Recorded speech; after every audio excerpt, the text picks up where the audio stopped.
I'll keep it short. Yes, you are with one of the front runners of Mr. World Philippines Hi, 2026. hi. This is Bande Paragas representing Bayambang, Pangasinan. Yes. And ano yung question mo again? Were you born and raised in Bayambang?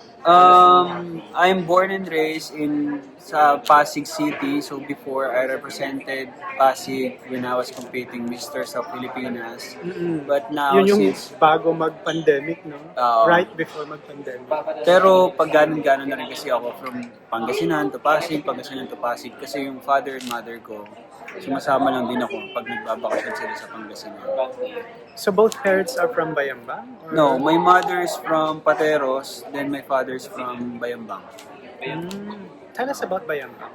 Bayambang is one of the progressive municipality in Pangasinan. So, meron po kami dun, isa po kami sa maraming Guinness Book of Record. Ayan, yung St. Vincent Ferrer, kung nabalita mo yun, this is the tallest bamboo shrine in the Philippines. And at the same time, meron din kami tinatawag na longest kalutan. Yung kalutan, yun yung ihawan. So, pinakamahabang ihawan, parang most likely, alam ko mga 13 kilometers yata yung inabot nun from point to point. And Bayambang ay kilala sa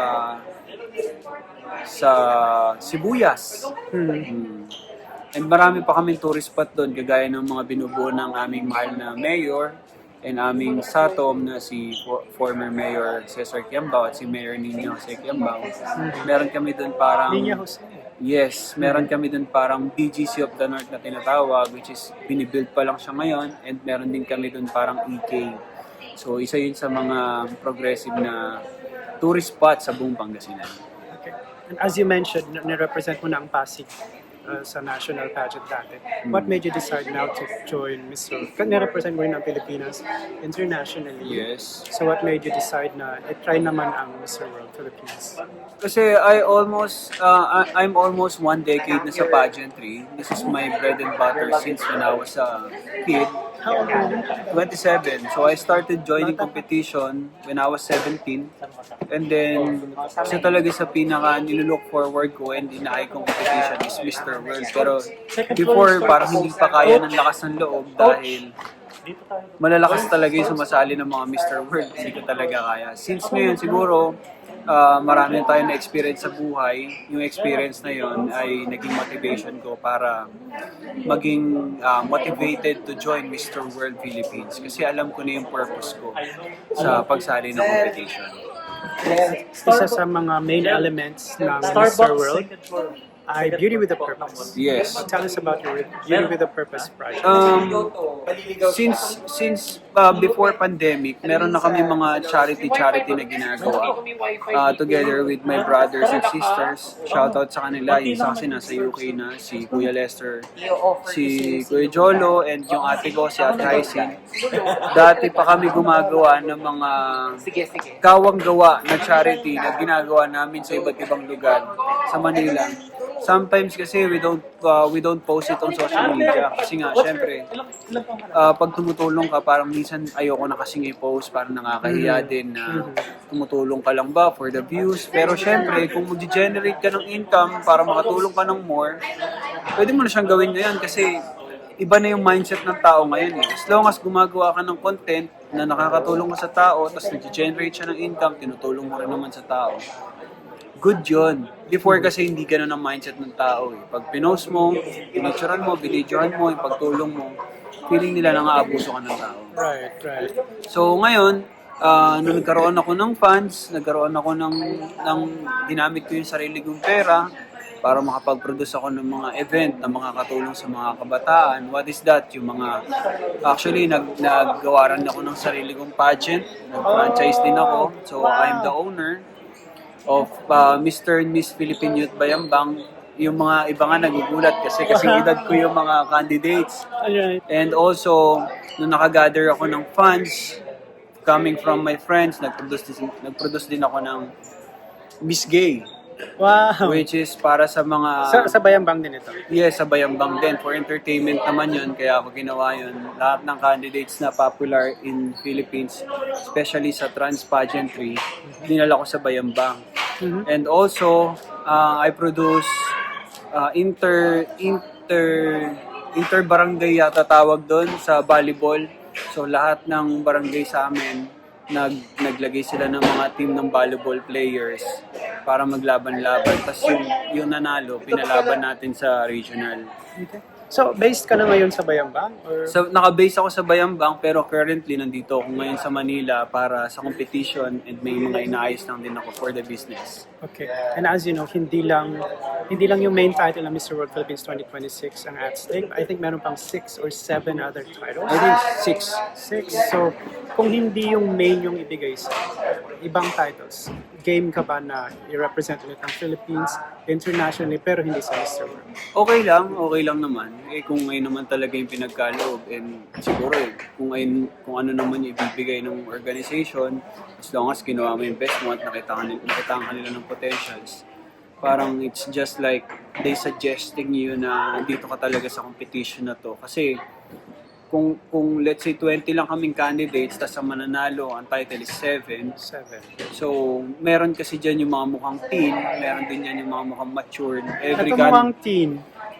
Every candidate, every title kasi, they have qualifications. Let's say, etong si pageant na to, kailangan nila ng mukhang bata. Meron namang pageant na to, kailangan nila ng mga medyo mas matured yung itsura, yung mga ganun. Mm-hmm. So anything naman, as long as maganda yung competition,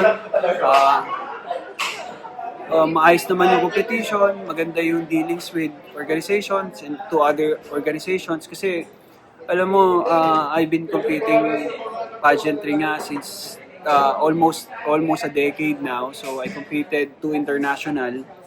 Man of the Year. Man of the Year Asia and I am Model Search International. Supposed to be dapat may lalabanan pa din akong isa pero mas nauna yung Mr. World. And when 2019 meron din akong isang pageant na lalabanan sana international kaya lang nagkaroon ng gera. Yun yung nag-pandemic. Gera. Oo, nagkaroon ng gera tapos niresked. Nagkaroon naman ng pandemic so parang feeling ko hindi para sa akin yun. So yun lang, masarap mag-compete ng international, especially pag dala mo yung Philippine flag kasi it's a pride. Di ba? Hindi lahat ng tao nabibigyan ng opportunity na lumaban sa ibang bansa, dala-dala yung Pilipinas. Sana, ang wish ko lang, since matagal na rin nga ako sa pageant, sana lahat ng pati din naman sana yung mga male pageantry mabigyan ng opportunity na parang kagaya naman ng Miss Universe. Kasi same lang din kami ng pinagdadaanan, nag-aaral din kami, nagtitraining din kami ng walk. Yung I think exposure, medyo unti-unti naman na. I think so. Kasi para noon. Kasi before wala talagang kailangan magpahingi ka talaga ng sarili mo. Pero malayo yung gap ng Miss tsaka Mr. nung araw.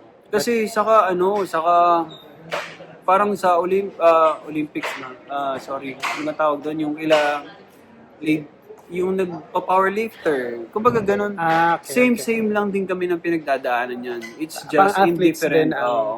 Beauty Kings and Beauty Queens. Sana bigyan lang din ng magandang exposure kasi yung pagod, puyat, effort. Though hindi naman kami humihiling ng ganung klase ng ano. Pero kasi syempre, like it's a pride. Working ka sa Bayambang? No, I'm working sa insurance industry which is dito ka sa Metro Manila? Sa Metro Manila. Pero ngayon nagko-compete ka, you have to... Well, hindi naman siya totally 100% na kailangan pumapasok ka everyday sa opisina. Mm-hmm. So, parang business to business din ang transaction kasi yung mga kadil ko rin doon, mga business owners. So, marami nagtatanong niyan. Ngayon ko lang siya sinabi kasi before nag-work na ako dyan, hindi naman maganda yung naging resulta. Pero nung bumalik kasi ako, business to business na yung tinarget ko, hindi na business to consumers. So kaya yun. Pinoy out kasi, yun nga, yung mga sacrifices nyo, no? Iba talaga. Hindi rin madali ang pageant. Hindi rin madali. Especially yung mga nagko-compete na international. Ang dala-dala niya ng Philippines na yan.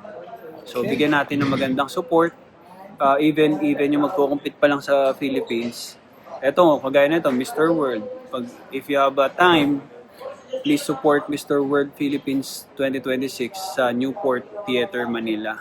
Sa July 25. Kasi itong mga to, nag-e-effort din sila. Yung isa nga dito, galing pa na iba't, yung mga co-candidates ko nga dito, galing pa na iba't ibang probinsya. Talagang 4 a.m. pa lang, bumabiyahe na sila for the trainings, di ba? Yung sakripisyo, Yes.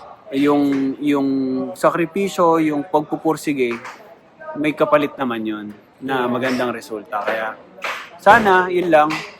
Once again, thank you so much sa mga sumusuport, sa mga nakakilala sa akin, sa mga sumusuporta sa akin since day one.